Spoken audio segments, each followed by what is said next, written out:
Today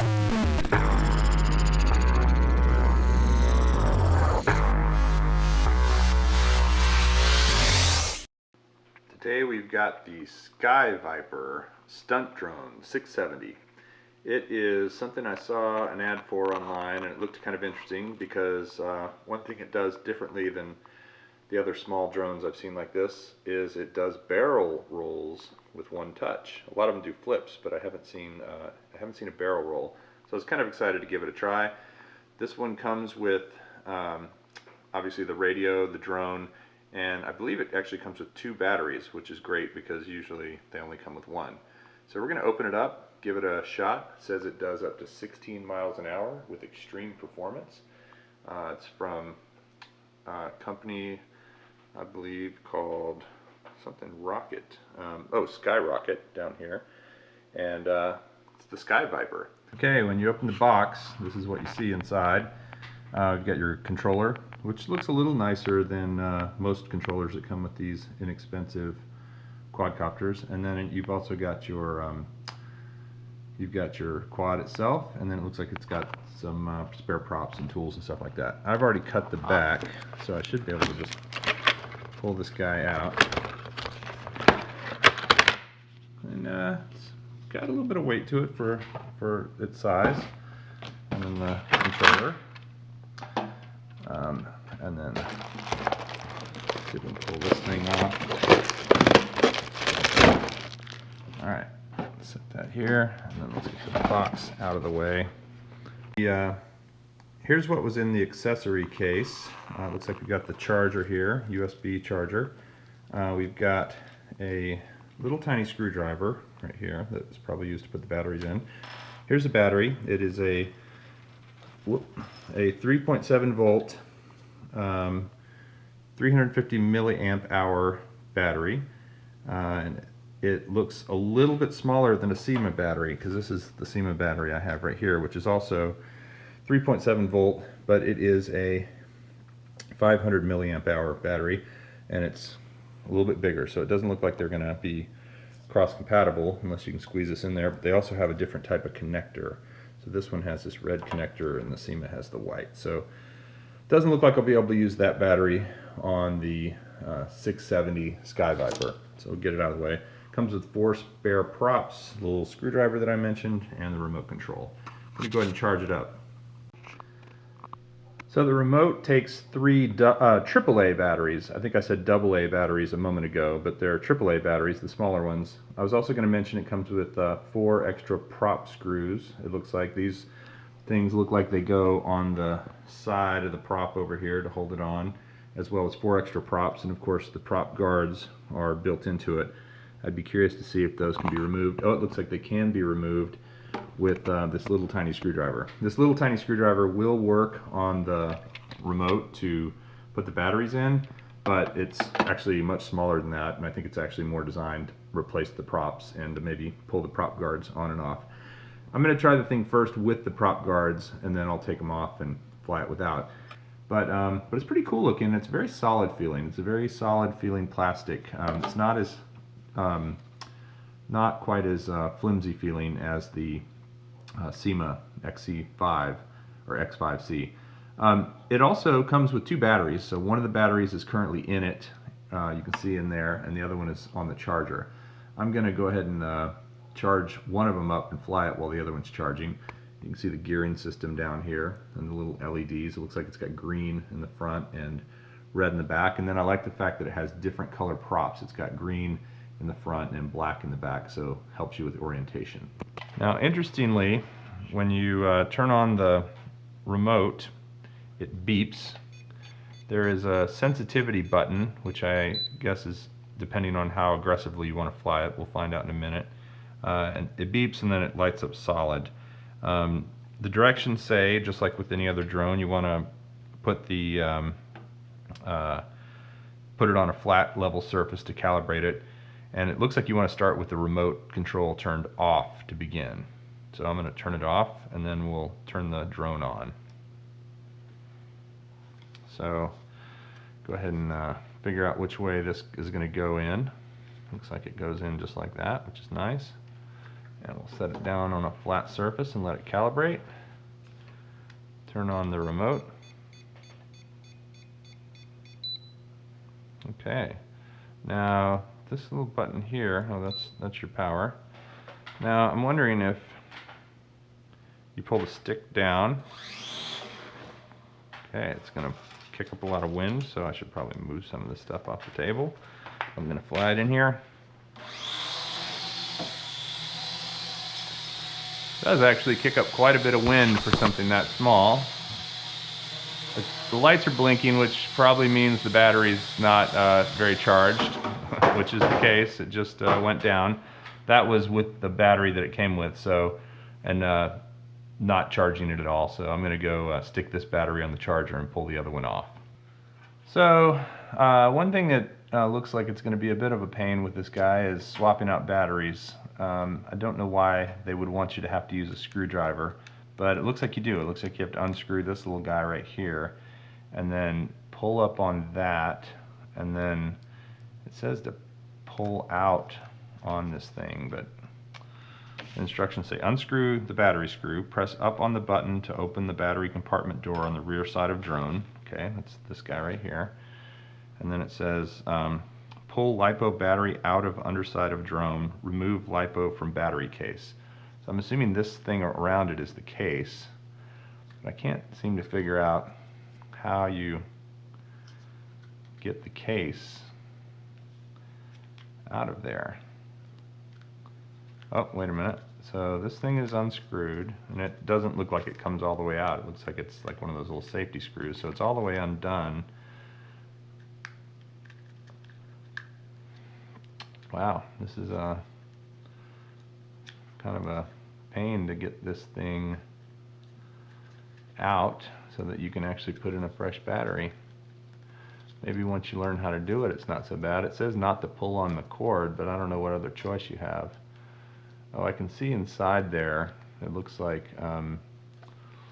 there is a plastic kind of case around this battery. It looks like this screw is what's holding it in right now. So let me try this again. I'm gonna pull on that. Let gravity help me.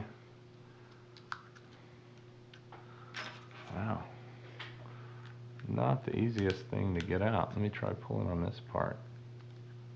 All right. Unscrew that, pull on it.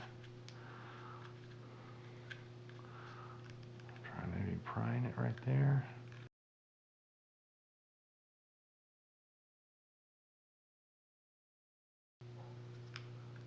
I'm gonna have to do a lot of editing to this video. Okay, so there we go. After some jiggling, it finally popped out. So if you're having trouble, make sure this screw is all the way undone and jiggle it until it finally pops out. I'm wondering if this battery could just go in there without the case. I'm wondering also if this battery would fit in there. Well, it might, but let's get back to the original battery and give it a try. Okay, after much struggle and jostling, we got the old battery out, and here's the fresh battery. I'm gonna put the cord the way I looks like it should go. I'm gonna hold down this little green tab so I can slide it back in. Slide it back in. You have to kind of lift up on this screw and then tighten this screw back up. Now this battery was on the charger for about 15 minutes, so I don't think it's fully charged, but it should be enough for me to get a good demo flight in.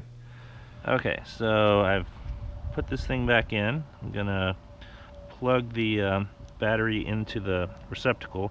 I have to say that plug is pretty good. It seems to fit nicely, even though the battery is a bit of a pain to get in and out. Push down the start button. It's gonna beep. Now it looks like it's bound. And then I guess when you pull the stick down and then let it back up, it starts it. Yep. So it's got a pretty good amount of power. Right now I'm in the lowest sensitivity, which it seems to want to slide forward. It is fairly windy today, just for the record. Let's bring it over here. Now it's also pushing left, so I'm going to trim it right a little bit and see if that helps. I'm going to switch the sensitivity to number 2. Oh yeah, it's a lot more aggressive in number 2. Oh.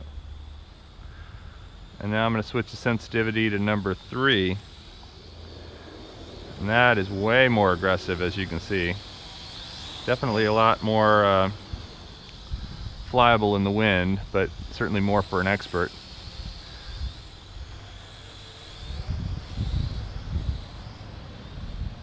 But yeah, in this wind, number 3 is actually a pretty good mode to be in. So I can do some little rolls with it.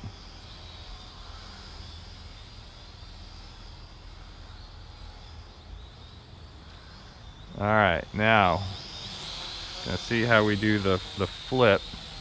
Gonna push the button on the left side of the remote. There's our flip. And this is our stunt button.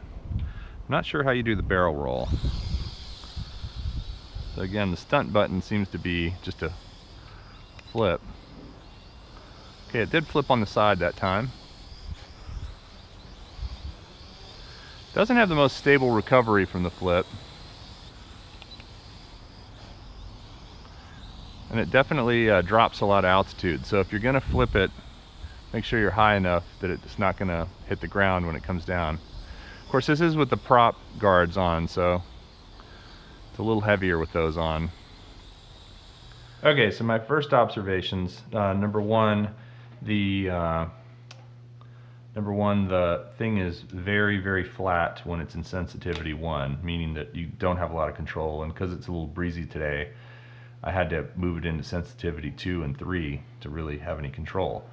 Number 2, the flips are pretty crisp, but there's not a lot of power, so it doesn't recover very well from the flip. So you need to be pretty high when you flip it, because otherwise it goes down into the grass.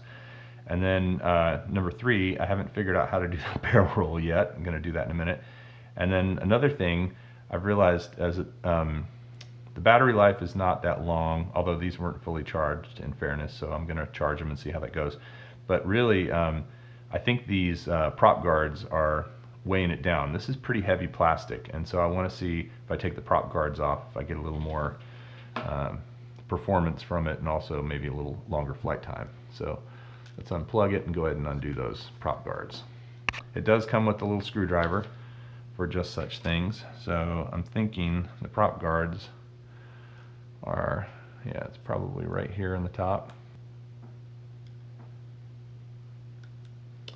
Okay, so if you undo that one little screw and then you just pull these stems out and pull forward, the prop guards come off. Okay, a couple of quick things about the stunts. I was reading the directions. It says in order to do the barrel roll, you fly forward or reverse and press the stunt button, and it will do its barrel roll, which I'm pretty excited to try.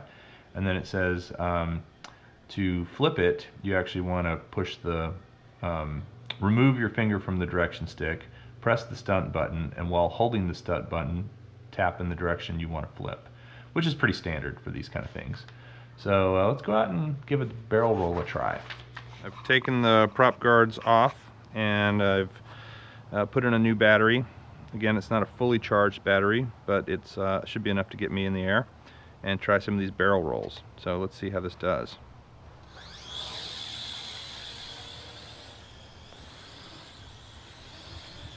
So again, there's sensitivity 1, the first setting.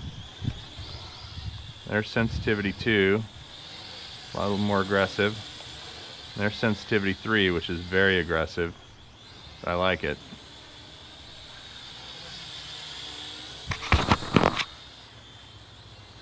So we're going to try this barrel roll thing. We're going to fly forward and push the stunt button. Whoa, that was kind of cool. Try it again. Go forward and push the stunt button. Whoa. A little too high there. It's pretty windy, so I don't want to end up in the neighbor's yard if I can avoid it. Let's try it one more time. Forward, stunt button. That's kind of cool.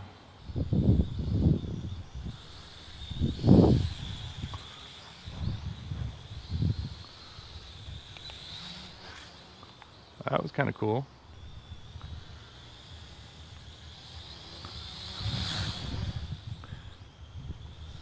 Move it down to sensitivity too. It is pretty windy today. It's probably a good 12-mile-an-hour wind, so we're fighting that. There we go. Let's try that again.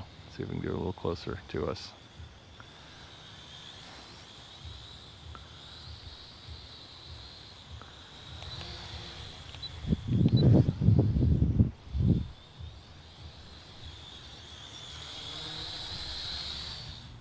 So wrapping up, my impression of the Sky Viper S670 stunt drone. It feels pretty well built. It has cool graphics and a cool design, and the body seems pretty rugged. The remote is a little better than the kind of remote you get with most of this class of drones, and the barrel roll and flip is pretty cool. The downside is it uses a battery connector that is not common. I wish it had the same connector as the SEMA. That would mean I would have a lot of batteries for it already. It does come with 2 batteries, which is great, but it also the battery is just a pain to get in and out. This whole cage thing down here is just really tough to get in and out. It doesn't feel like it has a lot of power either. When this thing does a flip, it loses a lot of altitude, so you have to be pretty high, which on a windy day today takes it and makes it a little harder to fly. I do like doing the barrel rolls, but again, that seems to be its one saving grace. Personally, if I had to do it over again, I probably wouldn't buy this drone. I think I would save my money and get another SEMA X5C. I know I sound like a broken record, but those things are so great for the money. The batteries are cheaper, and you don't have this whole issue with having to unscrew this thing on the bottom every time to get the battery in and out. Also, it is very sluggish with the prop guards on. I can't tell you, it just was not very zippy at all, but with the prop guards on, it was pretty nice. I'm sorry, without the prop guards, it flew a lot better. The remote does have some cool features in terms of 3 sensitivity modes and a lot of trims, but again, that's something that's on most of the remotes for these size things. So if you're thinking about a small $60, $70 fun drone, I would tell you I don't think this is the one. The 670 stunt drone from Sky Viper is not a pick that I would pick again. So I hope you enjoyed this review and found it useful of the Sky Viper 670 stunt drone. If you have comments, please leave them in the comments section, and please subscribe to Ready Set Drone's YouTube channel, and happy flying. We'll see you next time.